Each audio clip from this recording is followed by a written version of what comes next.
அதுதான் இங்க இருக்கிறது. இவனுக்கு ஒரு நோய். இன்னும் பெரியார் தான் படிக்க வச்சாரு நம்பிட்டு இருக்கான்ல, அது மாதிரிதான் இது. அவங்களும் ஏதாவது சொல்லி நம்ப வச்சிடலான்னு தான் பாக்குறான்.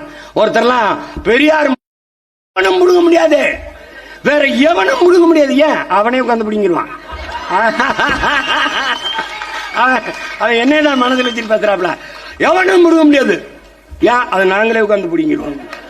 போடாடே போட வேணடா, உனக்கு தெரியும், வேற என்னடா தெரியும், வேற என்ன தெரியும், மரம் நடுவிய.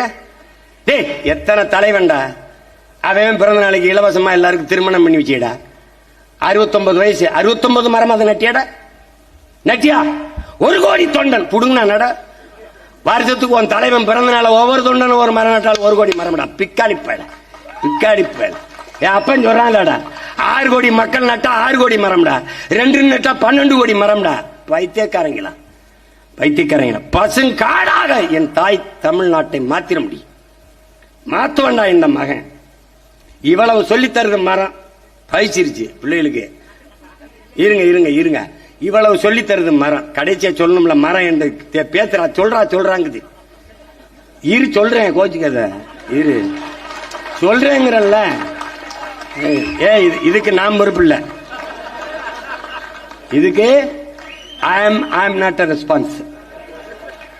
ஆமா, அப்ப என்ன சொல்லுது அது, இது வந்து இது சொல்லுங்க, சொல்லிடுறேன். நான் இவ்வளவு சொல்றேன், இவ்வளவு அறிவோட பேசுறேன், உங்களுக்கு எல்லாம் தர்றேன். உங்களுக்கு கனி தர்றேன், காற்று தர்றேன், நீர் தர்றேன், மழை தர்றேன், நிழல் தர்றேன், வீடு கட்ட பழெல்லாம் தாரேன். ஆனா நீங்க எவனையாவது திட்டணும், உங்களுக்குள்ள அறிவில்லைன்னா அவனை திட்டதுக்கு ஏன்டா என்னைய சொல்லி சொல்லி திட்டுறீங்க? என்னை வந்து அவனுக்கு மூளை வேலை செய்யலைன்னா அவனை வந்து எப்படியா வேற பேர் என்னை மரமண்ட மரமண்ட மரமண்ட. ஏண்டா ஏண்டா என்னைய கவலைப்படுத்துறீங்க? அதுக்கு நன்றி கடனாடா? இவ்வளவு செய்யற எனக்கு நன்றி கடனா? மரமண்ட மரமண்டன் திட்டதுக்காடா உங்களை அப்படி வளர்த்துருக்கேன்? டேய் உங்களுக்கு இருக்கிறது மரமண்ட இல்லைடா,